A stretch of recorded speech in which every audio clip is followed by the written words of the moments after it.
Milk, it does the body good.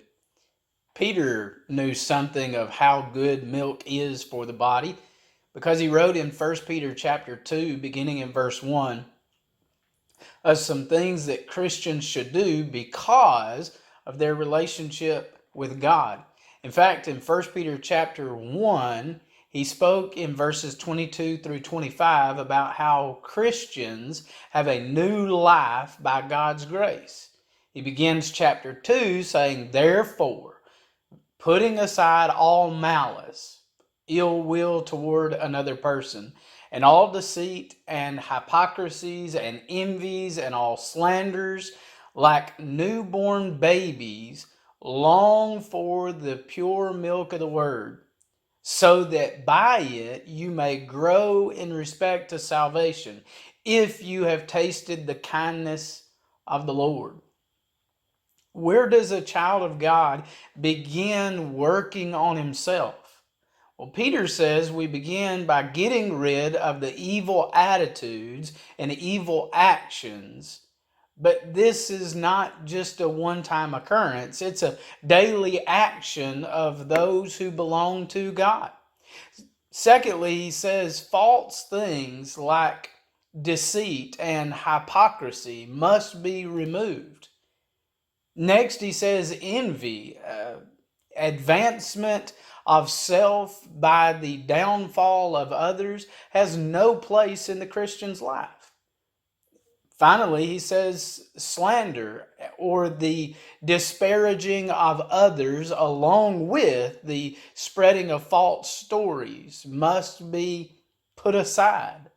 All of these work against the love that Christians should have for the brethren that Peter spoke about in 1 Peter chapter 1. What is then to replace all of these negative things that we remove from our lives?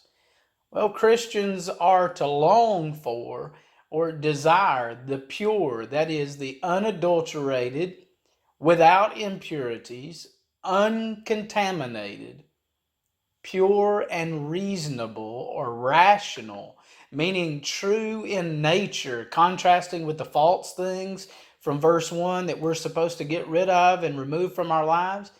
We're supposed to concentrate, long for, desire the pure and reasonable milk of the word, like a newborn baby longs for milk, thereby growing. Christians are dependent upon God for both living and growing or changing to become more like His Son. The purpose of desiring the milk is so that growth may take place.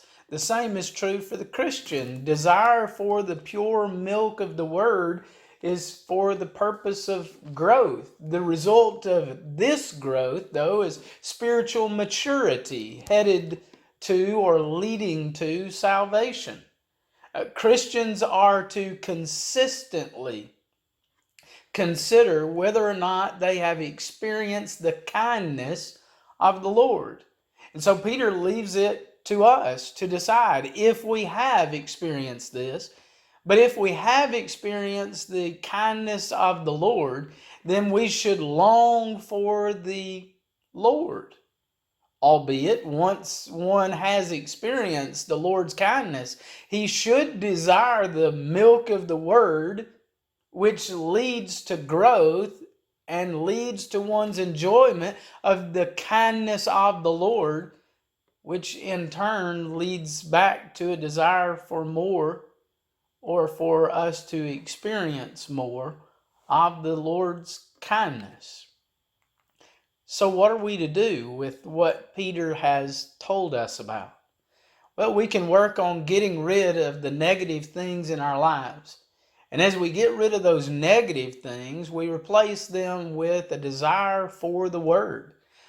Desire the milk in written and proclaimed form. Read it, study it, listen to it being read. Go where it is studied. Go to places where it is taught.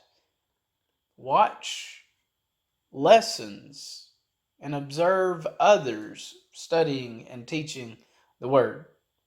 But then we are also to consider the kindness of the Lord. And as we consider His kindness, we will be led to thank Him. Thank Him for His kindness and long for even more. Until next time, may the God of heaven richly bless you.